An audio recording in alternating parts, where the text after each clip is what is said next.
Assalamualaikum warahmatullahi wabarakatuh. Perkenalkan, nama saya Pranazal Faris Ketika dengan NIM akhir 093. Di sini saya akan mempresentasikan materi tentang mengenal ekonomi sosialis, kapitalis, campuran, dan Pancasila. Mengenal ekonomi kapitalis, sosialis, campuran, dan Pancasila. Sistem ekonomi kapitalisme. Sistem ekonomi adalah sekumpulan komponen-komponen atau unsur-unsur yang terdiri dari atas unit-unit dan agen-agen ekonomi, serta lembaga-lembaga ekonomi yang bukan saja saling berhubungan dan berinteraksi, melainkan juga sampai tingkat tertentu yang saling menopang dan mempengaruhi. Sedangkan kapitalisme merupakan sebuah sistem organisasi ekonomi yang dicirikan oleh hak milik privat atas alat-alat produksi dan distribusi yang pemanfaatannya untuk mencapai laba dalam kondisi yang sangat kompetitif. Sistem ekonomi kapitalis adalah sistem ekonomi yang aset-aset produktif dan atau faktor-faktor produksinya sebagian besar dimiliki oleh sektor individu ataupun swasta. Ciri-ciri sistem ekonomi kapitalisme. Yang pertama, kebebasan memiliki harta secara perorangan. Kedua, kebebasan ekonomi dan persaingan bebas. Ketiga, mementingkan diri sendiri. Keempat, perekonomian diatur oleh mekanisme pasar. Kelima, manusia dipandang sebagai makhluk homo economicus yang selalu mengejar kepentingan sendiri. Yang keenam, campur tangan pemerintah minimum. Kelebihan dan kekurangan sistem ekonomi kapitalisme.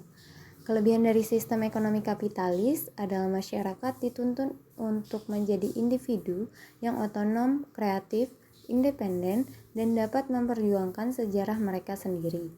Sementara kekurangan dari sistem ekonomi kapitalis adalah persaingan bebas yang tak bisa dihindari, di mana pemain kecil seringkali sulit bersaing dengan pemain besar yang bermodal besar. Sistem ekonomi sosialis.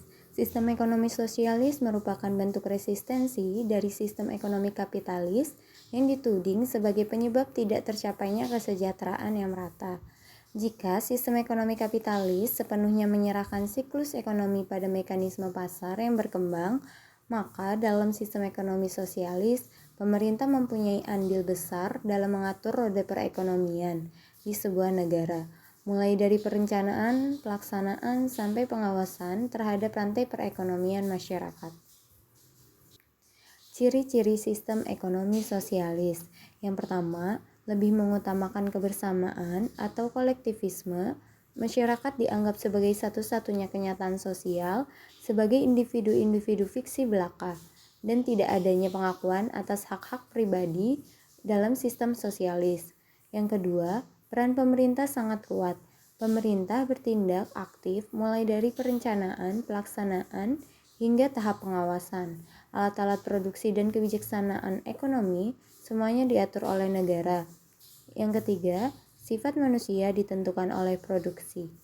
Pola produksi, aset dikuasai masyarakat melahirkan kesadaran kolektivisme masyarakat sosialis, dan pola produksi, aset dikuasai individu melahirkan kesadaran individualisme masyarakat kapitalis. Kelemahan dan kelebihan sistem ekonomi sosialis. Kelemahan ekonomi sosialis yang pertama, sulit melakukan transaksi. Kedua, membatasi kebebasan. Yang ketiga, mengabaikan pendidikan moral. Sedangkan kelebihan ekonomi sosialis yang pertama, disediakannya kebutuhan pokok. Kedua, didasarkan perencanaan negara. Yang ketiga, produksi dikelola oleh negara.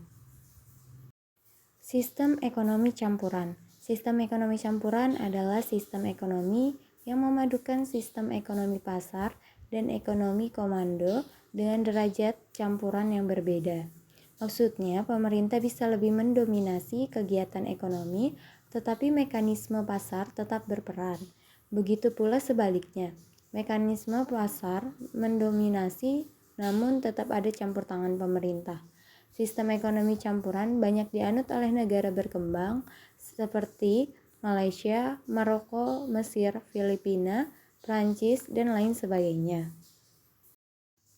Ciri-ciri sistem ekonomi campuran. Yang pertama, kegiatan ekonomi dilakukan oleh pemerintah dan oleh swasta. Kedua, transaksi ekonomi terjadi di pasar dan ada campur tangan pemerintah. Ketiga, ada persaingan serta masih ada kontrol dari pemerintah. Keempat, merupakan gabungan dari sistem ekonomi pasar dan terpusat. Kelima, barang modal dan sumber daya yang vital dikuasai oleh pemerintah. Keenam, pemerintah dapat melakukan intervensi dengan membuat peraturan, menetapkan kebijakan fiskal, moneter, membantu dan mengawasi kegiatan swasta. Kelemahan dan kelebihan sistem ekonomi campuran. Kelemahannya, yang pertama, beban pemerintah berat daripada beban swasta. Yang kedua, pihak swasta kurang memaksimalkan keuntungan. Kelebihannya, yang pertama, kebebasan berusaha. Kedua, hak individu berdasarkan sumber produksi walaupun ada batas. Ketiga, lebih mementingkan umum daripada pribadi. Sistem ekonomi Pancasila. Ekonomi Pancasila adalah sebuah sistem perekonomian yang didasarkan pada 5 sila dalam Pancasila. Istilah ekonomi Pancasila baru muncul pada tahun 1967 dalam suatu artikel yang ditulis oleh Dr. Emil Salim. Ketika itu belum begitu jelas apa yang dimaksud dengan istilah itu. Istilah itu menjadi lebih jelas ketika pada tahun 1979 Emil Salim membahas kembali yang dimaksud dengan ekonomi Pancasila. Pada esensinya, ekonomi Pancasila adalah suatu konsep kebijaksanaan ekonomi setelah mengalami pergerakan seperti bandul jam dari kiri ke kanan hingga mencapai titik keseimbangan. Sekian presentasi yang dapat saya sampaikan, kurang lebihnya mohon maaf. Wassalamualaikum warahmatullahi wabarakatuh.